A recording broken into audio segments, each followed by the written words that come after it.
नमस्कार, मैं मोहम्मद आसिफ और आप देख रहे हैं SPN9 न्यूज। कपिल सिब्बल के बाद दो और ऐसे दिग्गज हैं जो G23 के ही नेता हैं, इस्तीफा दे सकते हैं या फिर कांग्रेस को बाय बाय कर सकते हैं।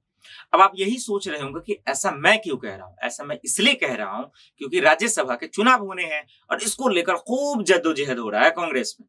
तो आइए पूरा मामला पहले समझते हैं और फिर आप भी समझेंगे कि वाकई में कांग्रेस फिर एक बार ढहने वाली है, यानी कि तगड़ा झटका उनको लगने वाला है। दरअसल देखिए, इसकी शुरुआत होती है CWC की मीटिंग से। CWC का एक हिस्सा थे, वो थे कपिल सिब्बल। कपिल सिब्बल सोनिया गांधी पे हमेशा से सवाल उठाते थे और ये पूछते थे कि सिर्फ और सिर्फ ये बताइए कि कांग्रेस अध्यक्ष का बदलाव कब होगा, चुनाव कब होगा। लेकिन उसका इतना पूछना गुनाह हो जाता है आजकल। आज तो जानते ही आप लोग कि देश में क्या चल रहा है। सवाल पूछिए, सबसे बड़े गुनहगार आप ही हैं। सच बोलना सबसे बड़ा गुनहगार हो गया है। उसके बाद कपिल सिब्बल ने जो है ऐसा खेल खेला कि पूरे कांग्रेस को है चौंका कर रख दिया।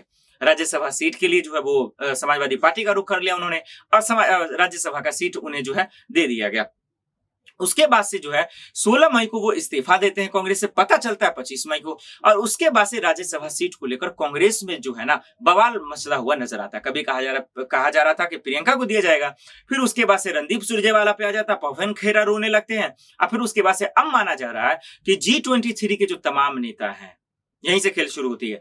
और वो है गुलाम नबी आजाद और दूसरे हैं आनंद शर्मा जी, जो बड़े दिग्गज माने जाते हैं। ये भी बाय बाय कहने वाले हैं क्योंकि इन्हें जो है नहीं दिया गया है राज्यसभा का सीट और अब माना जा रहा है कि ये कभी भी इस्तीफा दे सकते हैं। अगर ऐसा होता है तो अब साफ शब्दों में ये कहना गलत नहीं होगा कि जिस तरीके से कांग्रेस में तजुर्बेकार नेताओं का जो है इस्तीफा हो रहा है, इससे साफ जाहिर है कि कांग्रेस अब पूरी तरीके से खत्म होती हुई नजर आ रही है हमारा आपको। क्योंकि पहले कपिल सिब्बल, उसके बाद गुलाम नबी आजाद अगर दे देते हैं इस्तीफा या फिर आनंद शर्मा अगर दे देते हैं इस्तीफा, तो वाकई में कांग्रेस में तजुर्बेकार नेताओं की जो है पूरी तरह से कहानी खत्म हो जाएगी। और इसका एक झटका, एक झलक हम सबको देखने को मिला कि तजुर्बेकार नेताओं के जाने से फर्क क्या पड़ता है। फर्क नहीं, पूरी सरकार ही गिर जाती है। और मैं ऐसा क्यों कह रहा हूं, पंजाब की कहानी से। पंजाब में हम सब जानते ही हैं कि चुनाव से पहले कैप्टन अमरिंदर जैसे तजुर्बेकार नेताओं का इस्तीफा होता है और उसके बाद कांग्रेस में क्या हाल होती है, यही ना तो मुझे ना आपको बताने की जरूरत है। और यही वजह है कि इस वक्त तजुर्बेकार नेताओं पे ध्यान रखा जा रहा है। देखना होगा कि आखिर सोनिया गांधी इन तमाम चीजों को कैसे मैनेज करती हैं और कैसे संभालती हैं। क्योंकि अगर इस तरह के नेता, दिग्गज नेता अगर साथ छोड़ते हैं या इस्तीफा दे देते हैं